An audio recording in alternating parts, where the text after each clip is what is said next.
Collectorate దగ్గర CITU జిల్లా అధ్యక్షులు దావాల రమణ అధ్యక్షతన జరిగిన ధర్నాలో సిఐటియు జిల్లా ప్రధాన కార్యదర్శి యమ్మల మన్మథరావు, అంగన్వాడీ రాష్ట్ర ఉపాధ్యక్షులు ఎం ఉమేశ్వరి, ఆశా వర్కర్ యూనియన్ జిల్లా కార్యదర్శి ఎం శివాజీ, మధ్యాహ్న భోజన కార్మికులు యూనియన్ నాయకురాలు యు లక్ష్మి తదితరులు మాట్లాడుతూ కార్మికులు, ఆశా, అంగన్వాడీ, సిహెచ్డబ్ల్యూ మధ్యాహ్న భోజనం పథకం, వివోఏ, ఆర్పీ, స్కూల్ శానిటేషన్ కార్మికులకు కనీస వేతనం 26,000 రూపాయలు చెల్లించాలని, ప్రభుత్వ ఉద్యోగ భద్రత కల్పించాలని కోరారు.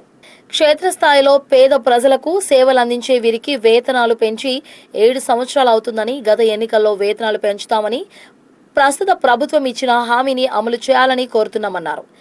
PF, ESI, pension, bonus, gratuity వంటి కార్మిక చట్టాలు అమలు చేయాలన్నారు.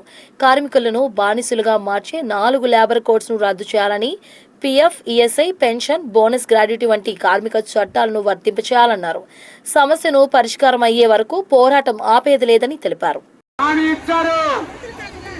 ఎన్నికల ముందు అంగన్వాడీల సమస్య పరిష్కారం చేస్తానని విన్నాను, కన్నాను అని చెప్పారు.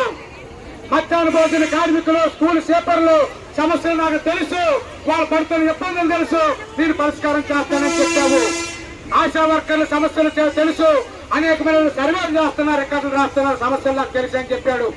కమ్యూనిటీ వర్కర్లు ఆశాలాగా పనిచేస్తున్నారు, నేను అధికారంలోకి వస్తే ఆశాలుగా గుర్తిస్తానని చెప్పాడు.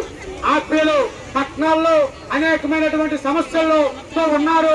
గ్రూప్ లింకేజ్ ఇప్పించడంలో, లోన్లు ఇప్పించడంలో చాలా కాన్షియస్ గా పనిచేస్తున్నారు. వీళ్ళకి జీతం పెంచే విషయంలో ఆలోచిస్తామని చెప్పాడు. వెలుగు వివోఏలు ఈరోజు గ్రామాల్లో పనిచేస్తున్నటువంటి వెలుగు వివోఏలు గ్రూపులు నిర్మించడం, లింకేజ్ ఇప్పించడం, శ్రీనిధి అందించడంలో కీలక పాత్ర పోషిస్తున్నారు. వాళ్ళ సమస్యలు కూడా నాకు తెలుసని చెప్పాడు. ఇక స్కూల్ సేపర్లు, నైట్ వాచ్మెన్లు ఒక్కరు కాదు, ఇద్దరు కాదు, ఇక్కడికి వచ్చినటువంటి అంగన్వాడీ, ఆశా, మధ్యాహ్న భోజనం, స్కూల్ సేపర్లు, సిహెచ్డబ్ల్యూలు, వివోఏలు, ఆర్పీలు మొత్తం అందరం వచ్చాం. అయ్యా, మా అందరి ఎజెండా ఒక్కటే. అదేమిటి? 26,000 రూపాయల జీతం పెంచాలి. ఏమిటి? ఎంత పెంచాలి? ఎంత పెంచాలి? ఎంత పెంచాలి? 26,000 పెంచాలి. మన పరిస్థితి ఎలాగుందంటే, వెనకటికో సామెత ఉందట. వెనకటికో సామెత ఉంది. పోతం పుల్లు, గాజుల కళ్ళు, తేరా మగడే సారా కళ్ళు అన్నట్టుంది మన పరిస్థితి. ఏమిటి? అంతే కదా. ఇప్పుడు ప్రభుత్వం ఎన్నికల ముందు మన సమస్యల పరిష్కారం చేస్తామని చెప్పారు. మీకు అందరి సమస్యలు నాకు తెలుసని చెప్పారు. మీకు జీతాలు పెంచుతామని చెప్పారు. ఉద్యోగ భద్రత కల్పిస్తామని చెప్పారు. రాజకీయ వేదికలు ఉండవని చెప్పారు. మరి ఇప్పుడు జరుగుతున్నది ఏమిటి? మధ్యాహ్న భోజన కార్మికులు తొలగించడం, ఆశా కార్మికులు తొలగించడం, వివోఏలు తొలగించడం, ఆర్పీలు తొలగించడం, వంటమ్మలు తొలగించడం, లేకపోతే అంగన్వాడీల మీద రాజకీయ కక్ష కట్టి తొలగించడం, ఇది జరుగుతుందా లేదా? జరుగుతుందా లేదా? అయ్యా, మీరు ఎన్నికల ముందు చెప్పారు, మీ సమస్యలు తెలుసని చెప్పారు కాబట్టి మేము ఇక్కడ కలెక్టరేట్కి వచ్చింది. మేము కొంతమ్మ కోరికలు అడగడం లేదు. ఈరోజు ఇండియన్ లేబర్ కమిషన్ చెప్తుంది, డాక్టర్ ఆక్రైడ్ ఫార్ములా చెప్తుంది, కనీస వేతనం 26,000 రూపాయలు ఇవ్వాలని. కనీస వేతనం లెక్క కట్టారు. ఒక కుటుంబం పౌష్టికంగా ఉండాలనుకుంటే, ఆరోగ్యంగా ఉండాలనుకుంటే, పని చేయాలనుకుంటే, ఎక్కడికైనా వెళ్ళాలనుకుంటే కనీసం తిండి తినాలా. ఇప్పుడు ఇక్కడికి వచ్చిన వాళ్ళందరూ కూడా మీరు చెప్పండి. ఇక్కడ అన్ని తల్లుళ్ళు వచ్చారు, అందరు చెల్లెళ్ళు వచ్చారు.